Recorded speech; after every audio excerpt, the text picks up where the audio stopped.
یہ دور زوال کے ایک فاتح کی کہانی ہے، ایک ناکام معاشرے کے کامیاب آدمی کی کہانی۔ یہ ایک آدم زاد اور نصف صدی پر پھیلی ہوئی اس کی بے تکان جد و جہد کی داستان ہے، لیکن یہ ایک خاندان اور قبیلے کی حکایت بھی ہے۔ یہ ایک خواب کی داستان ہے جو سینکڑوں سال پہلے خراسان کی ایک وادی میں دیکھا گیا اور اب بھی پہاڑی کے چراغ کی طرح روشن ہے۔ اس کہانی کے پس منظر میں بہت دور تک غزنویوں، غوریوں، لودھیوں اور سوریوں کے گرد اڑاتے شمشیر بکف لشکر دکھائی دیتے ہیں۔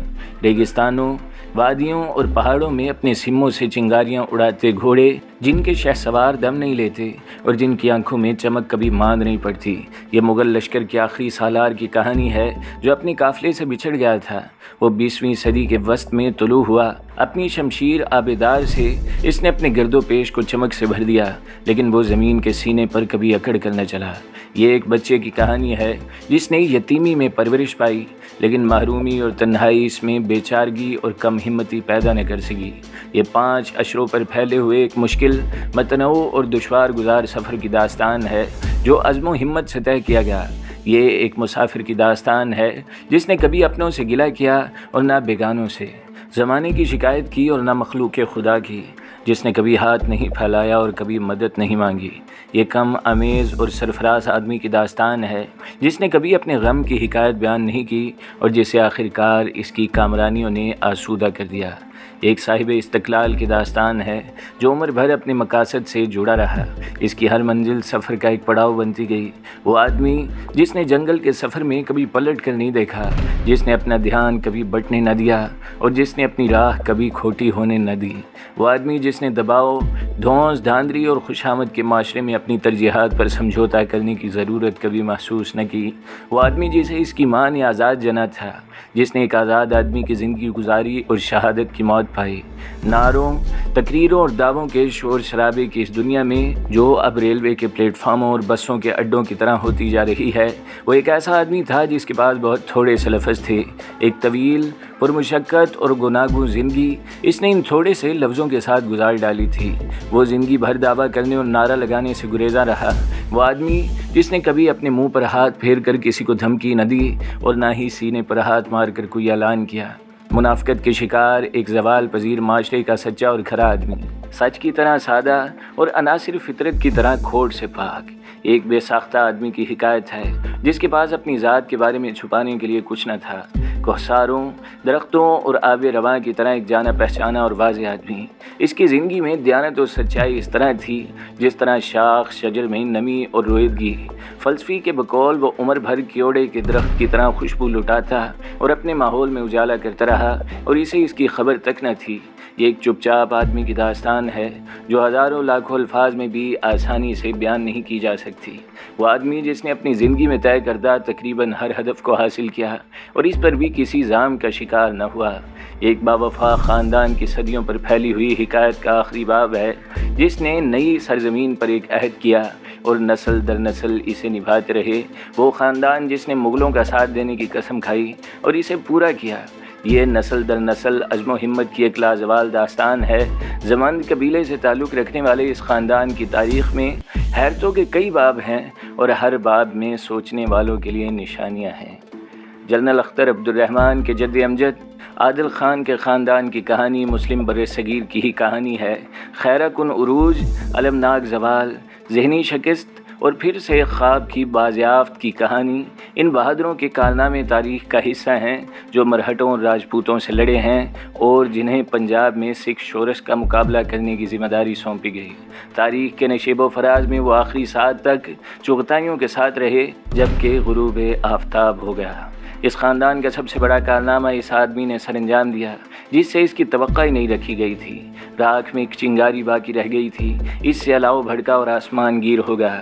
روسی فوج کے بہترین جرنیل جن کی پشت پر دنیا کی سب سے بڑی جنگی مشقیں، جدید ترین اسلحے کے انبار اور احتساب سے ماورا حکمرانوں کی مکمل توثیق موجود تھی، افغانستان میں غیر منظم لشکروں کی بغاوت کیوں نہ کچل سکے اور آخرکار خائب و خاسر ہو کر آموں کے پار کیوں چلے گئے۔ جب تاریخ اپنا کھوٹا کھرا الگ کرے گی تو آخرکار وہ اس سوال کا ایک سادہ اور دو ٹوک جواب فراہم کریں گے۔ یہ سخت کوش انفرادیت پسند اور صاحب ایمان افغانیوں اور 2 پاکستانی جرنیلوں کی وجہ سے ممکن ہو سکا۔ ان میں سے ایک میدان میں تھا، رزم گاہ کے گھوڑے کی طرح سرپٹ بھاگتا، اعتماد سے سرشار اور خوف سے پاک، اور دوسرا جو اس کی پشت پر پہاڑ کی طرح کھڑا رہا کہ دست قدرت نے اسے ناقابل شکست ایمان کی دولت بخشی، جنرل محمد ضیاء الحق اور جنرل اختر عبد الرحمن۔ نیپولین کا سپاہی اس کے لیے دشمن کا علم اتار کر لایا تھا تو تلواروں کے گھاؤ سے اس کے گھوڑے کی کمر خون آلود تھی۔ عظیم فاتح اپنے سپاہی کو خراج تحسین پیش کرنے کے لیے عمر بھر موزوں الفاظ تلاش نہ کر سکا۔ ضیاء الحق اور اس کے جرنیل نے ایک ساتھ بلندیوں پر جان دی۔ ضیاء الحق کو بھی اپنے سپاہی کی تحسین کے لیے موزوں الفاظ نہ مل سکے، اور جب ایک بار اس نے ایسا کرنا چاہا تو آنسو اس کی آنکھوں سے پھوٹ پڑے۔ اب وہ دونوں آدمی افغانستان کی لوک کہانیوں اور گیتوں میں ہمیشہ یاد رکھے جائیں گے۔ اب ان کی تحسین کا فریضہ تاریخ ادا کرے گی۔ افغان مائیں ان کے نام پر اپنے بچوں کے نام رکھا کریں گی۔ امان اللہ خان کے باب الظفر کی تقلید میں ان کے لیے ایک روز کابل میں فتح کی یادگار تعمیر کی جائے گی۔ یہ کارنامہ کس طرح انجام دیا گیا؟ ہمیشہ کی طرح اس کے پیچھے خواب تھا۔ ہجرت کے سفر اور دشمن کی شکاوت قلبی کا تجربہ رکھنے والے 2 سپاہیوں کا خواب جو اپنی قوم کی توہین پر آزردہ تھے، اسے تباہی کی دلدل سے نکالنا اور دشمن کا قرض چکانا چاہتے تھے کہ یکایک ایک نیا چیلنج ان کے سامنے آ کھڑا ہوا۔ اگر وہ صاحب ایمان نہ ہوتے، اگر ان کی دلوں میں یقین کی مشعل روشن نہ ہوتی تو وہ اپنے ہم وطن سیاسی رہنماؤں اور دانشوروں کی طرح ایک بے پناہ سپاہ سے مرعوب ہو کر سمجھوتا کر لیتے۔ تب شاید تاریخ کا وہ باب مدتوں کے لیے مؤخر ہو جاتا جسے صرف افغانستان اور پاکستان ہی نہیں، کشمیر، برلن، بلغاریہ اور ماوراء النہر میں اجالا کرنا تھا۔ لیکن یہ کیسے ہو سکتا تھا؟ جب قدرت کسی کا انتخاب کر لیتی ہے تو وہ دوسروں جیسا نہیں رہتا۔ وہ عام لوگوں کی طرح 2 اور 2 4 کے پیمانے سے نہیں سوچتا۔ ایک اجلا اور برتر خواب آدمی کو کیا بنا دیتا ہے؟ اگر غزنی کی سلطنت میں محمود نے ایک جنم نہ لیا ہوتا تو شاید لاہور کی ہندو شاہی کا اقتدار کابل سے آگے دریائے آمو اور شاید اس سے بھی آگے وسطی ایشیا تک پھیل جاتا، جہاں مزاحمت کرنے والی کوئی دوسری قوت موجود نہ تھی۔ اگر 1979 میں پاکستان کی فوج کو جنرل اختر جیسا جرنیل نصیب نہ ہوتا تو شاید وہ ایک بار پھر 1971 جیسے المیے سے 2 4 ہو جاتی، لڑے بغیر اپنی جنگ ہار دیتی۔ غزنوی ترک تھا، اس نے تاجکوں، ازبکوں اور 9 مسلم پشتون قبیلوں کی مدد سے آمو کی طرف بڑھتے ہندو لشکروں کو روک کر انہیں سومناتھ کے مندر تک پسپا کر دیا۔ بار بار کے حملوں سے اس نے عالمی طاقت کا خواب دیکھنے والوں کی کمر توڑ دی۔ اختر عبد الرحمن ایک پشتون تھا، غزنوی کی طرح اس کے لشکر میں بھی ازبک، تاجک، ترکمان، ہزارے اور پشتون جنگجو شامل تھے جو زندگی کو آرزو اور آزادی سے بڑھ کر عزیز نہیں رکھتے۔ اس نے آمو پار کر کے دنیا کو تاراج کرنے والوں کا سامنا کیا اور ان کے لیے ایک ایسی ہزیمت کی بنیاد رکھی جس سے وہ اب کبھی سنبھل نہ پائیں گے۔ وہ غزنوی کی طرح اپنے فیصلے کرنے کے لیے آزاد نہیں تھا کہ وہ ایک پیشہ ور فوج کا تنخواہ دار سالار تھا، ورنہ وہ افغانستان سے بہت پہلے ایک اور میدان جنگ کا انتخاب کرتا۔ 30 سال وہ کشمیر میں جنگ لڑنے کا خواب دیکھتا رہا، لیکن اس کی تقدیر میں ایک اور میدان لکھا تھا۔ اس جنگ کے آخری مرحلے میں اس نے اپنے سردار جنرل محمد ضیاء الحق کی مدد سے افغانستان میں روشن کی جانے والی آگ کی ایک چنگاری کشمیر کی وادیوں میں پھینک دی تھی۔ اسی چنگاری سے اب کشمیر کے چنار روشن ہیں اور اسی کی بدولت وہ وادی جنت نظیر کے اہل جہاد کی دعاؤں میں زندہ ہیں۔ کبھی کبھی ایسا ہوتا ہے کہ ایک آدمی اپنا حقیقی کردار زندگی کے آخری مرحلے میں ادا کرتا ہے، اس وقت جب کوئی کارنامہ انجام دینے کی ایک مہم سی آرزوئی باقی ہو، ایک چیلنج اس کے سامنے آ کھڑا ہوتا ہے اور پھر یوں اس کے جوہر کھلتے ہیں جیسے پتھر کا جگر چیر کے جھرنا پھوٹ پڑتا ہے۔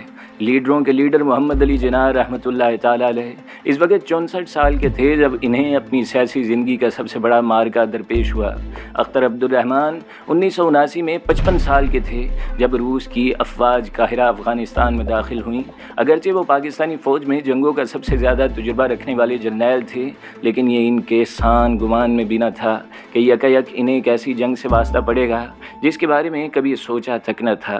بدترین حالات میں اپنے اعصاب پر قابو قابو اور اپنے خدا پر یقین رکھنے والے جنرل محمد ضیاء الحق رومان پسند تراکی کے بعد سفاک حفیظ اللہ امین کو یہ سمجھانے کی کوشش کر رہے تھے کہ انہیں اپنی قوم سے جنگ نہیں کرنی چاہیے۔ انہیں اندازہ تھا کہ یہ جنگ کیسی تباہی لائے گی، چنانچہ انہوں نے کابل میں ایک کے بعد دوسرے کٹ پتلی حکمران سے کہا کہ اگر وہ اصلاح پر آمادہ ہوں تو پاکستان ان کی مدد کرنے کے لیے تیار ہے۔ یک روسی افواج پاکستان کی شمالی سرحدوں پر پہنچ گئی۔ جنرل ضیاء الحق نے فوراً ہی اپنے نائب کو طلب کر کے، جو روس نواز کمیونسٹوں سے برسر اقتدار افغان مجاہدین کے لیے محدود سی امدادی پروگرام پر عمل کر رہا تھا، ایک ایسا منصوبہ بنانے کا حکم دیا جس کے تحت کم از کم 2 سال تک روسیوں کو الجھائے رکھا جائے۔ جنرل اختر عبد الرحمن نے یہ منصوبہ نہیں بنایا جس کا کمانڈر ان چیف نے انہیں حکم دیا تھا۔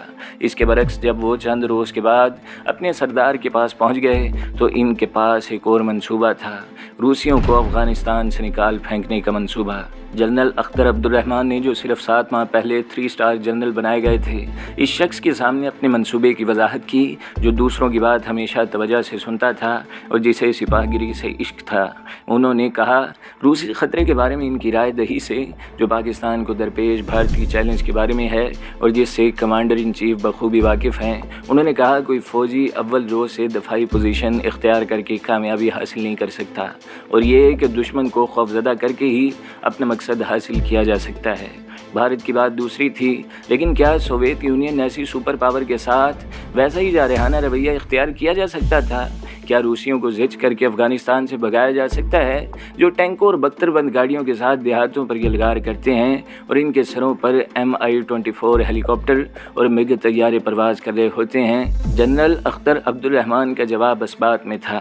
ان کی رائے میں روسی افغانستان میں فوجی مداخلت کر کے ویسی غلطی کر چکے تھے جیسی کہ دوسری عالمگیر جنگ میں روس پر حملہ کر کے ہٹلر نے کی تھی۔ پھر سپاہی نے اپنی گفتگو کا آغاز کیا اور اس بند کتاب کے اوراق اپنے سردار پر کھول دیے، جو پچھلے 7 ماہ میں افغانستان کی صورتحال پر غور کرتے ہوئے اس کے ذہن میں تشکیل پائی تھی۔ یہ ایک تحیر خیز منصوبہ تھا، لیکن ایک زنجیر کی طرح اس کی ہر کڑی دوسری کڑی سے پیوست تھی۔ منصوبہ ساز نے اس پر بہت سوچ بچار کیا تھا اور اس کے پاس ہر سوال کا جواب موجود تھا۔ مکمل اور بے داغ یقین کے ساتھ اس نے کہا کہ روسی ایک حماقت کر بیٹھے ہیں اور انہیں اس کی سزا دی جا سکتی ہے، جس طرح ماسکو کا رخ کرنے والے نیپولین اور ویتنام میں افواج اتارنے والے امریکہ کو دی گئی ہے۔ اب صرف ایک سوال باقی تھا، کیا افغان مجاہدین کے لیے مسلمان ممالک، مغربی یورپ اور سب سے بڑھ کر امریکہ سے مالی اور فوجی امداد حاصل کی جا سکے گی؟ ISI سے وابستگی کے 7 مہینوں میں افغان حریت پسندوں کی امداد کے حوالے سے، CIA کے افسران اور ممتاز امریکی شخصیتوں سے تبادلہ خیال کے حوالے سے جنرل اختر عبد الرحمن کا جواب اسبات میں تھا۔ پاکستان کی دفاعی قوت کو مستحکم بنانے اور بھارت کا مقابلہ کرنے کے لیے وہ ہمیشہ امریکہ سے قریبی دفاعی تعاون کے حامی رہے تھے اور اب اس پر پہلے سے زیادہ زور دینے لگے۔ انہیں یقین تھا کہ ایران اور ویتنام کا زخم خوردہ امریکہ روس کو ہزیمت سے دوچار کرنا اور ایک یاد رہ جانے والا سبق سکھانا چاہتا ہے۔ ویتنام کی جنگ کے بعد سے امریکہ مکمل پسپائی کا شکار تھا اور سوویت یونین مسلسل آگے بڑھ رہا تھا۔ ایرانی انقلاب کے بعد سے امریکی صدر کارٹر ناکامی اور نااہلی کی ایک علامت بن گئے تھے اور رائے عامہ مرتب کرنے والے ادارے دنیا کو بتا رہے تھے کہ امریکی شہریوں کی اکثریت آئندہ سالوں میں سوویت یونین اور کمیونزم کی پیش قدمی پر یقین رکھتی ہے۔ پاکستان کے ایٹمی پروگرام کی وجہ سے، جسے ضیاء الحق ترک کرنے پر آمادہ نہ تھا، امریکہ کی اقتصادی امداد، جس پر پاکستان 2 اشروں سے انحصار کرتا آ رہا تھا، کم ہوتے ہوئے ملک کی اقتصادی امداد کا صرف 3% رہ گئی تھی۔ قوم کی نفسیات پر 1971 کی شکست کے سائے تھے۔ 1977 کی عوامی تحریک کے بعد، جس نے قوم کو 2 گروہوں میں بانٹ دیا تھا، فوج اقتدار میں تھی۔ ذوالفقار علی بھٹو کو قتل کے ایک مقدمے میں پھانسی دی جا چکی تھی۔ نومبر 1979 میں دوسری بار عام انتخابات ملتوی ہونے کے بعد سیاستدانوں کی اکثریت ضیاء الحق پر برہم تھی۔ اخبارات پر سینسر نافذ تھا اور سرکاری ذرائع ابلاغ اپنا اعتبار کھو چکے تھے۔ بھارتیوں اور یہودیوں سمیت دنیا بھر کے ذرائع ابلاغ پاکستان کے ایٹمی پروگرام کے خلاف ایک تکلیف دہ اور توہین آمیز شور شرابہ برپا کیے ہوئے تھے۔ کیا روسی فوجوں کا مقابلہ کرنے کے لیے یہ ایک موضوع صورتحال تھی؟ ضیاء الحق اب تک تصادم کو ٹالتے آئے تھے۔ 1974 میں تراکی، پاکستان اور ایران سے مفاہمت پر آمد دامادہ داؤد خان کو فوج کی مدد سے قتل کر کے اقتدار میں آئے تو پاکستان قومی اتحاد کے رہنماؤں نواب زادہ نصر اللہ خان، میاں طفیل محمد اور پیر پگاڑا نے لاہور میں ان سے ملاقات کر کے ترکی حکومت کو تسلیم نہ کرنے کا مشورہ دیا تھا، لیکن ضیاء الحق نے کمیونسٹ حکومت کو تسلیم کر لیا اور پھر ترکی کو قتل کر کے اقتدار سنبھالنے والے جنونی حفیظ اللہ امین کو بھی۔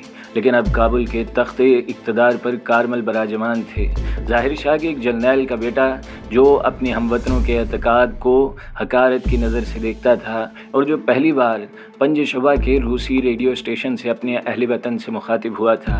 پونے 2 سال ایک جرنیل اور حکمران کی حیثیت سے افغانستان کی صورتحال پر غور کرنے والے ضیاء الحق نے اختر عبد الرحمن سے اتفاق کیا اور انہیں افغانستان میں برسر پیکار حریت پسندوں کی مدد کے لیے ہر ممکن مدد فراہم کرنے کا وعدہ کیا۔ انہوں نے جنرل اختر عبد الرحمن سے کہا کہ پاکستان 2 محاذوں پر پیش قدمی کرے گا، افغانستان کے عسکری محاذ پر جس کے نگران وہ خود ہوں گے اور جسے مکمل طور پر خفیہ رکھا جائے گا، جبکہ سفارتی محاذ کی ذمہ داری ضیاء الحق خود سنبھالیں گے۔ شطرنج کی بساط بچھ گئی تھی، روڈیارڈ کپلنگ کے عظیم کھیل کا دوسرا حصہ شروع ہونے والا تھا۔ امریکہ کے صدر جمی کارٹر نے، جنہیں ان کی قوم امیدوں اور امنگوں کے ساتھ اقتدار میں لائی تھی اور جو آخری تجزیے میں ایک حکمران سے زیادہ ایک رومان پسند سیاسی دانشور ثابت ہوئے، صدر ضیاء الحق کو چند $100 ملین امداد کی پیشکش کی، جن کا ملک روس کی فرنٹ لائن اسٹیٹ بن چکا تھا اور جسے اب براہ راست کمیونزم سے خطرہ درپیش تھا۔ صدر نے اس امداد کو مونگ پھلی قرار دے کر مسترد کر دیا۔ وہ ایک جنگ لڑنے جا رہے تھے اور انہیں بیساکھیوں کی نہیں کمک کی ضرورت تھی۔ انہوں نے بنگلہ دیش کے صدر ضیاء الرحمن کی مدد سے اسلام آباد میں اسلامی کانفرنس کے وزرائے خارجہ کا اجلاس بلانے کا فیصلہ کیا۔ ایک جرنیل کی طرح جو جنگ لڑنے کا فیصلہ کر چکا ہو، انہوں نے شکست خوردہ امریکی انتظامیہ کی طرف دیکھنے کے بجائے، جن سے خود ان کے اہل وطن مایوس ہو رہے تھے، اپنے طور پر صف بندی کا فیصلہ کیا۔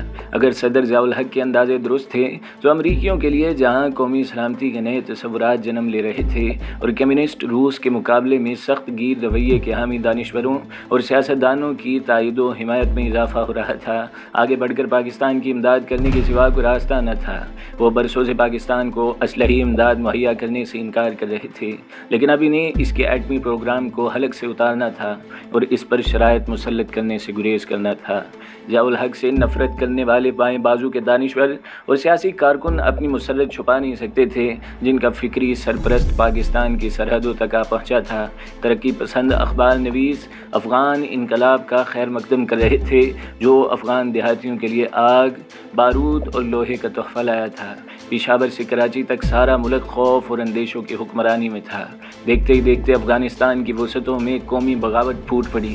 افغان عورتیں، بچے اور بوڑھے پاکستان کے مہاجر کیمپوں اور ان کے جمع سال میدان جنگ کا رخ کر رہے تھے۔ افغان فوج سے فرار کے واقعات ہونے لگے اور جس کسی میں ایمان اور حب وطن کی ایک چنگاری بھی باقی تھی، وہ ملحدوں کے خلاف جنگ میں اپنے ہم وطنوں سے جا ملا۔ قبائل نے بغاوت کر دی اور دیہات میں حکومت کا وجود بالکل ختم ہو گیا تھا۔